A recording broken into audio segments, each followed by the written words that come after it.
நான் உங்கள் ஆர்ஜி ஹாஃபிஸ். இன்றைய காணொலியில முக்கியமான செய்தியோடு நான் உங்களை சந்தித்திருக்கின்றேன். பரபரப்பான சூழல், பரபரப்பான நேரத்துல நான் உங்களோடு பகிர்ந்து கொள்ள போற முக்கிய செய்திகள் என்னதான் நடந்திருக்கிறது என்று பார்த்தா, மத்திய கிழக்குல பதற்றமான சூழல்கள் வரும் சொல்லி அடிக்கடி காணொலியில நான் பகிர்ந்து கொண்டிருப்பேன். இன்றைய நாள்ல இன்றைய காலை பொழுதுல ஆரம்பிக்கப்பட்டிருக்கின்ற இந்த போரானது இஸ்ரேலானது ஈரான் மற்றும் இந்த யமன் இடையில முக்கியமான ஒரு போரை தொடுத்திருக்கிறார்கள். இந்த யமன் ஈரானுக்கு எதிரான போரை தொடுத்ததுக்கு பின்னரான ஈரான் பதிலடி தாக்குதலை தொடர்ந்து கொண்டிருக்கிறது.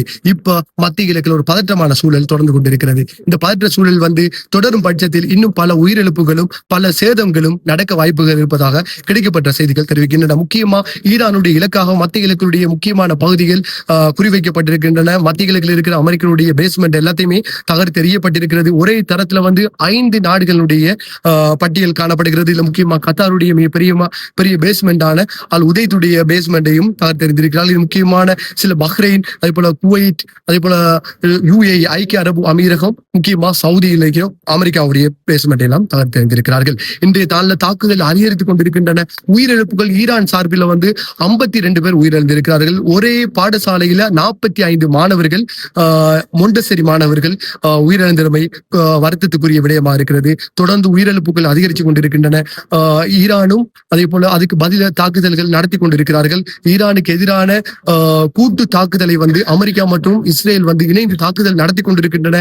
அமெரிக்காவுடைய மிக பயங்கரமான குண்டுவீச்சு விமானங்களை பயன்படுத்தி ஈரான் மேல தொடர் தாக்குதல் நடந்து கொண்டிருக்கின்றன. இப்போது கிடைக்கப்பட்ட செய்திகள், பொதுவாக பொதுமக்களாகிய நீங்கள் கவனமாக உங்களுடைய செயற்பாடுகளை செய்யுமாறும் அந்தந்த நாட்டு தூதரகத்தின் ஊடாக இலங்கை அரசாங்கம் கூறிக்கொண்டிருக்கிறது.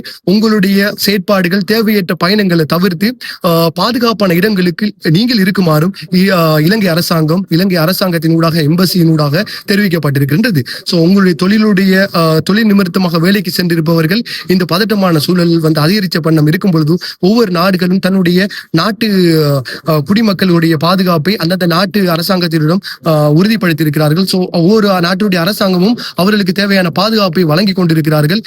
இதுவரைக்கும் எந்த உயிர் சேதமும் மத்திய கிழக்கில் இடம்பெறவில்லை. பொறுத்திருந்து பார்ப்போம். முக்கிய காணொலிகளோடு நான் உங்களை சந்திப்பேன்.